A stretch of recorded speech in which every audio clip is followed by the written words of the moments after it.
നമസ്കാരം മാന്യ പ്രേക്ഷകരെ, വലിയ സ്നേഹ നമസ്കാരം. നമ്മൾക്കൊക്കെ അറിയാം, നമ്മളൊക്കെ ശബരിമലയിൽ എല്ലാ വർഷയിലും പോകുന്ന ആളുകളൊക്കെ തന്നെയാണ് നമ്മിൽ പലരും. അതുപോലെ തന്നെ ക്രിസ്ത്യൻ സഹോദരന്മാർ അവരുടേതായിട്ടുള്ള ഭക്തി ആദരവോട് കൂടിയിട്ട് അവരുടേതായിട്ടുള്ള വിശ്വാസ കേന്ദ്രങ്ങളിലേക്കൊക്കെ പോകുന്ന ആളുകളും ഒക്കെയാണ് നമ്മൾക്കറിയാം. എന്നാൽ ഇത്തരത്തിൽ നമ്മൾക്കറിയാം, മുസ്ലിങ്ങളുടെ ആത്യന്തികമായിട്ടുള്ള ഓരോ മുസൽമാനോടും നിന്റെ ആത്യന്തികമായിട്ടുള്ള ഒരു ആരാധനാലയം എവിടെയാണ് നിനക്ക് പോകേണ്ടത് എന്ന് ചോദിച്ചു കഴിഞ്ഞാൽ പറയുന്ന ആരാധനാ കേന്ദ്രം തന്നെയാണ് ഹജ്ജിന് പോവുക, ഉംറയ്ക്ക് പോവുക എന്നൊക്കെയുള്ളത്.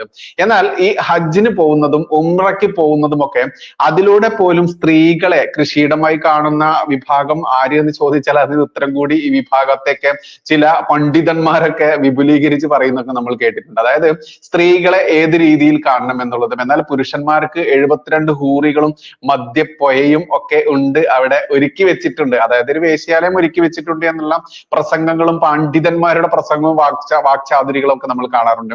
ഇത്തരത്തിൽ ഈ പറയുന്ന അബ്ദുൽ സമദ് പൂക്കോട്ടൂർ എന്ന് പറയുന്ന ഒരു മനുഷ്യൻ, ഇതാ അയാളുടെ ഫോട്ടോയാണ് വലതുവശത്ത് കൊടുത്തിട്ടുള്ളത്. അബ്ദുൽ സമദ് പൂക്കോട്ടൂർ എന്ന് പറയുന്ന ഇവരിലെ വലിയൊരു പണ്ഡിതനാണെന്ന് തോന്നുന്നു. എന്തായാലും പുള്ളി തന്നെ പച്ചയ്ക്ക് പറയുന്നുണ്ട്, ഈ ഉംറയ്ക്കും ഹജ്ജിനും ഒക്കെ കൊണ്ടുപോകുന്നതിന് പിറകിൽ നടക്കുന്ന സ്ത്രീകളെ കൊണ്ടുപോകുന്നതിലെ വലിയ ചൂഷണം അദ്ദേഹം തന്നെ തുറന്നു പറയുന്ന ഒരു ഓഡിയോ കിട്ടിയിട്ടുണ്ട് മക്കളെ. അത് കേൾക്കേണ്ടത് തന്നെയാണ്. കാരണം ഇവരുടെ വിഭാഗത്തിൽപ്പെട്ട ആളുകൾ തന്നെ ഇത്തരത്തിൽ പച്ചയ്ക്ക് തുറന്നു പറഞ്ഞുകൊണ്ട് രംഗത്ത് വരിക എന്ന് പറഞ്ഞാൽ അവിടെയാണ് നവോത്ഥാനം എന്നുള്ളത്. അതല്ലാതെ ക്രിസ്ത്യൻസിന്റെയും ഹിന്ദുസിന്റെയും മറ്റ് അന്യമതസ്ഥരുടെയും നെഞ്ചത്തോട്ട് കയറിക്കൊണ്ടല്ല ഞമ്മന്റെ നവോത്ഥാനം നടപ്പിലാക്കേണ്ടത് എന്ന യാഥാർത്ഥ്യം ഒരു വിഭാഗം മനസ്സിലാക്കി തുടങ്ങിയിട്ടുണ്ട്. ആ വിഭാഗം മനസ്സിലാക്കി തുടങ്ങിയത് എങ്ങനെയെന്ന് ചോദിച്ചാൽ അവിടെയൊക്കെയാണ് ജാമിദ ടീച്ചറുടെയും സെബാസ്റ്റ്യൻ പുന്നക്കലിന്റെയും അതല്ലെങ്കിൽ ഹാരിഫ് ഹുസൈന്റെയും ഇത്തരത്തിലുള്ള ഒരുപാട് ആളുകളുടെ സംഭാവനയെ നമ്മൾ ഓർക്കേണ്ടത്. എന്തായാലും അബ്ദുൽ സമദ് പൂക്കോട്ടൂർ എന്ന് പറയുന്ന ഈ ചങ്ങാതിയുടെ ലീക്ക് ആയിട്ടുള്ള ഒരു ഓഡിയോ ഉണ്ട്. ആ ഓഡിയോ ഞാനിവിടെ കേൾപ്പിക്കാം. പൂർണ്ണമായിട്ട് കേൾക്കുക. ഗംഭീരമാണ്. കുട്ടികളൊന്നും കേട്ട് പോകരുത്. കാരണം പൂർണ്ണമായിട്ടും ഞമ്മന്റെ ആളുകളുടെ സ്ത്രീകളോടുള്ള സമീപനം എങ്ങനെയാന്നുള്ളതൊക്കെ ഇതിൽ കൃത്യമായിട്ടും ഉണ്ട്. അതുകൊണ്ട് കേട്ട് നോക്കാം നമുക്ക്. എന്തായാലും അസ്സലാമു അലൈക്കും വറഹ്മത്തുള്ളാഹി വബറകാതുഹു. പ്രിയമുള്ളവരെ, മദീനയിൽ നിന്നും എന്റെ പ്രിയപ്പെട്ട സുഹൃത്ത് ബദറുദ്ദീൻ നിർബന്ധിച്ചത് കൊണ്ടാണ് ഈ വോയിസ് ക്ലിപ്പ് തയ്യാറാക്കിയത്. പരിശുദ്ധ ഹജ്ജ്, ഉംറ എന്നിവയുടെ പവിത്രത ആരെയും പറഞ്ഞറിയിക്കേണ്ട ആവശ്യമില്ല.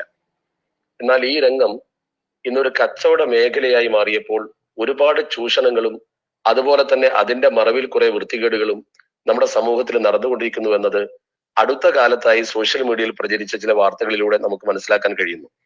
എന്നാൽ ഈ രംഗത്ത് ആത്മാർത്ഥമായി സേവനം ചെയ്യുന്നവരും നല്ല രീതിയിൽ ഈ രംഗം കൈകാര്യം ചെയ്യുന്നവരും അതുവഴി ഒരുപാട് ആളുകൾക്ക് ഈ പുണ്യഭൂമിയിൽ എത്തുവാനും കർമ്മങ്ങൾ നിർവഹിക്കുവാനും സഹായം ചെയ്യുന്നവരുമായ ഏജൻസികളുണ്ട്. അത്തരം ഏജൻസികളെയും അമീർമാരെയും വേദനിപ്പിക്കാനല്ല ഇങ്ങനൊരു വോയിസ് ക്ലിപ്പ് തയ്യാറാക്കുന്നത്. അവർ ക്ഷമിക്കണം. അള്ളാഹു അവർക്ക് ഹൈറും ബർക്കത്തും പ്രദാനം ചെയ്യട്ടെ, അവരുടെ പ്രവർത്തനങ്ങൾ തുടരട്ടെ. എന്നാൽ ഇന്ന് ഏതെങ്കിലും ഒരു അമീറിനെ എവിടെ നിന്നെങ്കിലും കണ്ടെത്തി വേഷത്തിലും സംസാര വൈഭവത്തിലും അയാൾ മുൻപിലാണെങ്കിൽ യാതൊരു തരത്തിലും തക്കവയില്ലെങ്കിൽ പോലും സൂക്ഷ്മതയില്ലെങ്കിൽ പോലും അയാളെ അമീറാക്കി ആളുകളെ ക്യാൻവാസ് ചെയ്യുന്നൊരു സമീപനമാണ് പല ട്രാവൽ ഏജൻസികളും സ്വീകരിച്ചിരിക്കുന്നത്. അതുകൊണ്ട് തന്നെ ഇത്തരം ആളുകളുടെ കയ്യിൽ നിന്നും പരിശുദ്ധ മക്കയിലെത്തിയാൽ ചൂഷണ മനോഭാവങ്ങൾ അനുഭവിക്കുന്ന ഒരുപാട് അനുഭവ യാഥാർത്ഥ്യങ്ങൾ നമുക്ക് ബോധ്യപ്പെടുകയുണ്ടായി. അതിന്റെ പശ്ചാത്തലത്തിൽ നാം വളരെ സൂക്ഷിക്കേണ്ട ചില കാര്യങ്ങളാണ് എന്റെ പ്രിയപ്പെട്ട സുഹൃത്തുക്കളോട് ഞാൻ സൂചിപ്പിക്കുന്നത്. ചൂഷണ മനോഭാവം പവിത്ര ഭൂമിയിലാകുമ്പോൾ അതിന്റെ ഗൗരവം എത്രത്തോളം ഉണ്ടെന്ന് ചിന്തിക്കാൻ പോലും ഇത്തരം അമീർമാർ മുന്നോട്ട് വരുന്നില്ല. ഈയിടെ വാട്സപ്പിൽ ഒരു കുടുംബം തകർന്ന കഥ വന്നിരുന്നു. അവിടെ ഒരു കാര്യം കൂട്ടിച്ചേർത്ത് പറയട്ടെ. ഏത് നിലക്കാണ് ഈ വാട്സപ്പിൽ ഈ കരഞ്ഞുകൊണ്ട് ഈ സംഗതി സമൂഹത്തോട് പറഞ്ഞ സുഹൃത്ത് തന്റെ ഭാര്യയെ ഒരു അമീറിന്റെ കൂടെ പറഞ്ഞയച്ചത്? ആ അമീറിന്റെ പൂർവ്വകാല ചരിത്രം അയാൾ പരിശോധിച്ചിരുന്നോ? ഏത് നിലയിലാണ് മക്കയിൽ ചെന്ന ശേഷം ജബലുർ റഹ്മ കയറുന്നതിന് വേണ്ടി, അല്ലെങ്കിൽ ജബലുന്നൂർ കയറുന്നതിന് വേണ്ടി, അല്ലെങ്കിൽ ഇറാ ഗുഹയിൽ പോകുന്നതിന് വേണ്ടി തന്റെ ഭാര്യയെ ഇയാളുടെ കൂടെ അയച്ചത്? കുട്ടിയുടെ കയ്യിൽ നിന്ന് മൊബൈൽ വാങ്ങി പിന്നീട് ഇയാൾ ഒരു വാട്സപ്പ് നമ്പർ സൃഷ്ടിച്ചുകൊണ്ട് ഈ സ്ത്രീയുമായി ചാറ്റ് ചെയ്ത് കുടുംബബന്ധം തകർന്നു എന്ന് കരഞ്ഞുകൊണ്ട് അവതരിപ്പിക്കുന്ന ഈ സുഹൃത്ത് എന്ത് അടിസ്ഥാനത്തിലാണ് തന്റെ ഭാര്യയെ ഒറ്റയ്ക്ക് വിട്ടത്? ഇസ്ലാമിക സമൂഹത്തിന് സ്ത്രീ പുറത്തിറങ്ങണമെങ്കിൽ നിയമങ്ങളും നിബന്ധനകളും ഉണ്ട്. മഹരമിന്റെ കൂടെ അല്ലാതെ എന്തിന് ഈ സ്ത്രീ അയച്ചു? ഇസ്ലാമിക നോക്കൂ, ഈ അബ്ദുസമദ് പൂക്കോട്ടൂർ എന്ന് പറയുന്ന ഈ ചങ്ങാതി തന്നെ പറയാണ് ഇസ്ലാമിൽ സ്ത്രീകൾക്ക് പുറത്തിറങ്ങുന്നതിന് വലിയ നിബന്ധനയും നിയമങ്ങളൊക്കെ ഉണ്ട് എന്നുള്ളത്. കാരണം ഭാരതം പോലുള്ള രാജ്യം ജനാധിപത്യ രാജ്യമായിക്കോട്ടെ, എന്നിരുന്നാലും ഞമ്മന്റെ നിയമങ്ങൾ വേറെയാണ്, യഥാർത്ഥ രാജ്യത്തെ നിയമങ്ങൾ അത് ഞമ്മക്ക് ബാധകമല്ലെന്ന് ഈ ചങ്ങാതി പോലും തുറന്നു പറയുകയാണ്. കേട്ടു നോക്കാം, ഇനി വരാനിരിക്കുന്ന കമ്പിക്കഥകൾ പൂർണ്ണമായിട്ട് കേട്ടേക്കാം. നിയമപ്രകാരം ഹജ്ജ് ഉംറ കർമ്മങ്ങൾ നിർബന്ധമാണെങ്കിൽ ഒരു സ്ത്രീക്ക് സ്വാഭാവികമായും വിശ്വസ്തകളായ സ്ത്രീകളുടെ കൂടെ പോകാം എന്ന അനുമതി പരിശുദ്ധ ശറയിൽ ഉള്ളത് കൊണ്ട് അതിന്റെ മറവിൽ സുന്നത്തായ ഉംറക്ക് പോലും കൂടെ മഹറമില്ലാതെ ധാരാളം സ്ത്രീകൾ പോകുന്ന ഒരു കാഴ്ചയാണ് നമ്മളിപ്പോ കണ്ടുകൊണ്ടിരിക്കുന്നത്. ഈ അമീറുമാർ ഇവരെ ചൂഷണം ചെയ്യുന്ന അവസ്ഥ തീർച്ചയായും മുന്നിൽ കണ്ടുകൊണ്ട് ഇതിന് നിയന്ത്രണം ഏർപ്പെടുത്തേണ്ടത് സ്വാഭാവികമായും അതാത് സ്ത്രീകളുടെ ഉത്തരവാദപ്പെട്ട ആളുകളാണ്. നമ്മുടെ ഉമ്മമാരോ പെങ്ങന്മാരോ ഭാര്യമാരോ ഈ വിധം തോന്നിയ പോലെ ഉംറക്ക് പോകുന്ന അവസ്ഥ സൃഷ്ടിച്ചെടുത്തത് നമ്മൾ തന്നെയാണ്. പ്രത്യേകിച്ച് വിദേശത്ത് ജോലി ചെയ്യുന്ന സുഹൃത്തുക്കൾ വളരെ ശ്രദ്ധിക്കണം. നിങ്ങൾ പലപ്പോഴും ഏതെങ്കിലും ട്രാവൽസിൽ പണം ഏൽപ്പിച്ച് എന്റെ ഭാര്യയെ അങ്ങോട്ട് ഉംറക്ക് കൊണ്ടുവരണമെന്ന് പറഞ്ഞ് ഒരു അമീറിന്റെ കീഴിൽ ഈ സ്ത്രീ വരികയും നിങ്ങളൊരു പക്ഷേ 1 or 2 ദിവസം അവരെ കാണാൻ പോവുകയും ഈ അമീറും നിങ്ങളുടെ ഭാര്യയുമായി ഒറ്റക്ക് ജബലുന്നൂർ കയറുവാനും അതുപോലെ തന്നെ ഈ ഗ്രൂപ്പ് ഒരുപാട് ഉംറ ചെയ്യിച്ചിട്ടുണ്ട്, അല്ലെങ്കിൽ ഉസ്താദ് എനിക്ക് ഒരുപാട് അമല് ചെയ്യാൻ അവസരം തന്നിട്ടുണ്ട് എന്ന് തോന്നിപ്പിക്കുന്ന തരത്തിൽ ഈ സ്ത്രീയുമായി അടുക്കുകയും അത് അവിഹിത ബന്ധത്തിലേക്ക് പോവുകയും ചെയ്യുന്ന ഒരു സാഹചര്യം ഉണ്ടാകുന്നത് ഒരു പരിധി വരെ നമ്മൾ അനുവദിക്കുന്നത് കൊണ്ടാണ് എന്ന് ഈ സ്ത്രീകളുടെ രക്ഷിതാക്കളാണ് തിരിച്ചറിയേണ്ടത്. സ്ത്രീകളുടെ ഭർത്താക്കന്മാരും ബന്ധപ്പെട്ടവരുമാണ് തിരിച്ചറിയേണ്ടത്. അതുകൊണ്ട് ഇങ്ങനെ സ്ത്രീകളെ അയക്കുന്ന ആളുകൾ വളരെയധികം സൂക്ഷ്മതയും ശ്രദ്ധയുമുള്ള അമീറുമാരെ കൂടെ മാത്രമേ പറഞ്ഞേക്കാവൂ എന്ന പാഠമാണ് ഇതിൽ നിന്ന് നമ്മൾ പഠിക്കേണ്ട ഏറ്റവും പ്രധാനപ്പെട്ട കാര്യം. നോക്കൂ, അമീർമാർ എന്ന് പറയുമ്പോൾ എനിക്ക് സത്യത്തിൽ ഓർമ്മ വന്നത് നമ്മുടെയൊക്കെ പെരിയ സ്വാമി, അതല്ലെങ്കിൽ നമ്മുടെ മൂത്ത സ്വാമി, നമ്മുടെ ഓരോ ഗ്യാങ്ങിനും ഉണ്ടായിരിക്കും ഒരു പെരിയ സ്വാമി. അറിയാലോ, ശബരിമലയ്ക്കൊക്കെ പോയിട്ടുള്ള വിശ്വാസികൾക്ക് അറിയാൻ പറ്റും. നമ്മുടെ കൂട്ടത്തിൽ ഏറ്റവും കൂടുതൽ ശബരിമല ദർശനം നടത്തി അയ്യപ്പ സ്വാമിയുടെ സന്നിധിയിലെത്തിയിട്ടുള്ള ആളുകളെ നമ്മൾ വിളിക്കുന്നതാണ് പെരിയ സ്വാമി എന്നുള്ളത്. ആ പെരിയ സ്വാമിയെ പോലെയുള്ള ഇവരുടെ കൂട്ടത്തിലെ മുതിർന്ന ആളായിരിക്കാം ഈ അമീർ എന്ന് വിളിക്കപ്പെടുന്നത്. എന്തായാലും അമീർ, ഇനിയിപ്പോ അത് അറബിയാണോ മലയാളിയാണോ എന്നൊന്നും എനിക്കറിയില്ല. എന്തായാലും ഈ അമീറിന്റെ കൂടെ ഇങ്ങനെ സ്ത്രീകളെ അഴിഞ്ഞാടാൻ വിടുമ്പോൾ പറ്റാണ് എന്നാണ് നമ്മുടെ അബ്ദുസമദ് പൂക്കോട്ടൂർ പറയുന്നത്. കാരണം ഞമ്മന്റെ പുസ്തകത്തിൽ എഴുതി വെച്ചിട്ടുണ്ട് സ്ത്രീകൾക്ക് എത്രത്തോളമാണ് ഇവർക്ക് സ്വാതന്ത്ര്യം കൊടുക്കേണ്ടത്, ഇവർക്ക് ഇത്തരത്തിലുള്ള ഹജ്ജ് കർമ്മമായാലും ഉംറ കർമ്മമായാലും ഇനി വേണ്ട പള്ളി അടക്കമുള്ള എവിടെയൊക്കെ കയറണം, എവിടെയൊക്കെ കയറാൻ പാടില്ല, എവിടെയും കയറാൻ പറ്റില്ല എന്നുള്ളതാണ് യാഥാർത്ഥ്യം. ഇത്തരത്തിലെല്ലാം എഴുതി വെച്ചിട്ടുണ്ട് ഞമ്മന്റെ പുസ്തകത്തിൽ എഴുതി വെച്ചാൽ പിന്നെ ഒരു രാജ്യത്തിന്റെ നിയമം പോലും ബാധകമല്ല എന്നുള്ളതാണ് യാഥാർത്ഥ്യം. ഇനി ബാക്കിയുടെ കേൾക്കാൻ ഞമ്മന്റെ കമ്പിക്കഥ. ഗ്രൂപ്പ് നടത്തുന്നവർക്ക് ഇതിൽ വലിയ ഉത്തരവാദിത്തമുണ്ട്. ഒരു അമീറിനെ തെരഞ്ഞെടുക്കുമ്പോൾ അയാളുടെ പൂർവ്വകാല ചരിത്രം പരിശോധിച്ച് കേവലം അയാളുടെ വാക്കുകളിലുള്ള വൈഭവമോ അയാളുടെ രൂപഭാവത്തിലുള്ള മഹാത്മ്യമോ നോക്കാതെ അയാളുടെ ഉള്ളിൽ തഖ്വയുണ്ടോ എന്ന് ഏകദേശം അറിയാൻ എങ്ങനെ സാധിക്കുമെന്ന് പരിശോധിച്ച ശേഷം അയാളുടെ പൂർവ്വകാല ചരിത്രം പഠിച്ചിട്ടേ അത്തരം ഒരാളെ അമീറാക്കാവൂ. അല്ലാത്തവർ അമീറായതിന്റെ ദുരന്ത ഫലം പലപ്പോഴും നമ്മൾക്ക് കേൾക്കേണ്ടി വന്നിട്ടുണ്ട്. അതോടൊപ്പം തന്നെ മക്കയിൽ ചെന്ന് ഉംറ സമയത്ത് താമസിക്കുന്ന പല സ്ത്രീകളെയും കാണാൻ ബന്ധുക്കൾ എന്ന പേരിൽ രാജ്യത്തിന്റെ പല ഭാഗത്തും ആളുകൾ വരിക, അവരിവരെ കൂട്ടിക്കൊണ്ട് ഷോപ്പിങ്ങിന് പോവുക, ബന്ധുവാണ്, നാട്ടുകാരനാണ്, അയൽവക്കക്കാരനാണ് എന്ന് പറഞ്ഞുകൊണ്ട് ജിദ്ദയിലേക്ക് അവരെ കൊണ്ടുപോവുക. ഇത് ഏതടിസ്ഥാനത്തിലാണ് കൊണ്ടുപോകുന്നത്? മഹറമല്ലാത്ത, വിവാഹബന്ധം നിഷിദ്ധമല്ലാത്ത ആളുകളുടെ കൂടെ ഈ പെണ്ണ് പുണ്യഭൂമി വെച്ച് ഇറങ്ങി പുറപ്പെടുമ്പോൾ അവളുടെ ദീനും നഷ്ടപ്പെടുന്നു, ഒരുപക്ഷെ ദുന്യാവും നഷ്ടപ്പെടുന്ന അവസ്ഥയുണ്ടാകും, കുടുംബം തകരും. അനുഭവങ്ങൾ ധാരാളമുണ്ടല്ലോ. ഇനിയും നമുക്ക് പാഠം പഠിക്കാനായിട്ടില്ലേ? നാട്ടുകാരെന്ന പേരിലും ബന്ധുക്കൾ എന്ന പേരിലും വരുന്ന ഇത്തരം ആളുകളുടെ കൂടെ ഒറ്റയ്ക്ക് എങ്ങനെ ഒരു സ്ത്രീ ഇറങ്ങി പുറപ്പെടും? അതൊരിക്കലും ഗ്രൂപ്പ് നടത്തുന്നവർ അനുവദിച്ചു കൊടുക്കാൻ പാടില്ല. അമീറുമാർ പോലും അനുവദിച്ചു കൊടുക്കാൻ പാടില്ല. അവിടെയൊക്കെ ഒരു നിയന്ത്രണം ആവശ്യമാണ്. പൊതുവെ സ്ത്രീകൾക്ക് എന്റെ അനുഭവം വെച്ച് നോക്കുമ്പോൾ ഹജ്ജ് ഉംറ വേളകളിൽ ലജ്ജ നഷ്ടപ്പെടുന്നു എന്നത് ഒരു യാഥാർത്ഥ്യമാണ്. അവർ വീട്ടിൽ ഒതുങ്ങി കഴിയുന്നിടത്തുനിന്ന് ഒരു യാത്ര ചെയ്ത് അങ്ങോട്ട് എത്തിക്കഴിഞ്ഞാൽ അവിടെ പള്ളിയിൽ ജുമാക്ക് പോലും ജമാഅത്തിന് പോകലും ഒക്കെയായി പുതിയൊരു ലോകം അവർ തുറക്കുമ്പോൾ അവരെ സംബന്ധിച്ചിടത്തോളം എല്ലാ സ്വാതന്ത്ര്യം കിട്ടിയെന്നൊരു തോന്നൽ സ്വാഭാവികമായി അവരുടെ മനസ്സിൽ വരും. വീട്ടിൽ ഒതുങ്ങി ജീവിച്ചിരുന്ന സ്ത്രീകൾ അങ്ങാടികളിലൂടെ സഞ്ചരിച്ച് ഒരു പൊതുവായ വീട്ടിൽ ഒതുങ്ങി ജീവിച്ച സ്ത്രീകൾ എങ്ങനെയാ വീട്ടിൽ ഒതുങ്ങി ജീവിച്ചെന്നൊക്കെ നമ്മൾ കണ്ടിട്ടില്ലേ? ഇപ്പോൾ സ്കൂളുകളിലും കോളേജിലും ഒക്കെ ഇവർക്ക് നിസ്കരിക്കാൻ, അതായത് സ്ത്രീകൾക്ക് നിസ്കരിക്കാനുള്ള അവകാശത്തിന് വേണ്ടിയിട്ടാണ് കോളേജിലും ഈ സ്കൂളിലൊക്കെ വിദ്യാർത്ഥികൾ സമരം ചെയ്യുന്നത് എന്നത് നമ്മൾ കണ്ടു. നോക്കൂ, എന്നാൽ ഈ പെൺകുട്ടികൾക്ക് ഇവരുടെ മസ്ജിദ്, ഇവരുടെ ആരാധനാ കേന്ദ്രമായിട്ടുള്ള മസ്ജിദ് അവിടെ ഇവർക്ക് ഈ പറയുന്ന നിസ്കാരം നടത്താനോ അവരുടെ ആചാരങ്ങൾ നടത്താനോ അതിന് ഞമ്മന്റെ പുസ്തകം സമ്മതിക്കുന്നില്ല. പക്ഷെ എന്നിരുന്നാലും സ്കൂളുകളിലും കോളേജിലും ഞമ്മക്ക് എന്ത് വേണം? നിസ്കരിക്കാൻ ഒരു മുറി വേണം. അതിനുവേണ്ടിയാ സമരം നടത്തുന്നത്. അതിന് ഇവർ പറയുന്ന ന്യായീകരണം എന്തെന്നറിയാമോ? ഞങ്ങൾക്ക് 5 നേരം നിസ്കരിക്കൽ നിർബന്ധമാണ്.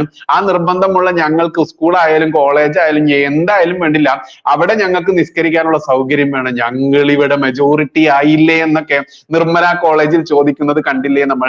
അതായത് ഇവന്മാർ ഭൂരിപക്ഷമായി കഴിഞ്ഞാൽ അവന്മാർ ചോദിക്കുന്നത് കൊടുക്കണമെന്നാണ്. ഇന്നിപ്പോൾ കോളേജുകളിലും സ്കൂളുകളിലും ഒക്കെ ഇവർക്ക് നിസ്കരിക്കാനുള്ള റൂമിന്റെ ആവശ്യം ചോദിച്ചുകൊണ്ടുള്ള സമരം. ആദ്യം ചെയ്യേണ്ടത് എന്താണ്? ഇവരുടെ ആരാധനാ കേന്ദ്രമായിട്ടുള്ള മസ്ജിദുകളിലെങ്കിലും ഈ പാവങ്ങൾക്ക് നിസ്കരിക്കാനുള്ള നവോത്ഥാനം ഉണ്ടാക്കി കൊടുക്കല്ലേ വേണ്ടത്? എന്നിട്ട് വേണ്ടേ പഠിക്കാൻ വേണ്ടി കോളേജിലും സ്കൂളിലും വരുന്ന ആ സ്ഥലത്തെ, അതായത് പഠിക്കാൻ വേണ്ടി തന്നെയാണ് കോളേജിലും സ്കൂളിലും വരുന്നത്. പഠിക്കുന്ന സമയത്ത് ഇവന്മാർ പറയുന്നില്ല ഞങ്ങൾ പഠിക്കാൻ വേണ്ടി അവിടെ അഡ്മിഷൻ എടുത്തു കഴിഞ്ഞാൽ പിന്നെ ഞങ്ങൾക്ക് ഗുദം പൊക്കാനുള്ള സ്ഥലം തരണമെന്ന് ഒരു പള്ളിയിൽ അച്ഛനോടും ഇവർ എഴുതി ഒപ്പിട്ട് കൊടുക്കുന്നില്ല. പിന്നെയോ എങ്ങനെങ്കിലും അവിടെ അഡ്മിഷൻ കിട്ടണം. അഡ്മിഷൻ കിട്ടാൻ വേണ്ടി കയ്യും കാലും പിടിച്ച് അഡ്മിഷൻ വാങ്ങും. ഇനി കാശ് കൊടുത്തിട്ടാണെങ്കിൽ കാശ് കൊടുത്തിട്ടും അഡ്മിഷൻ വാങ്ങും.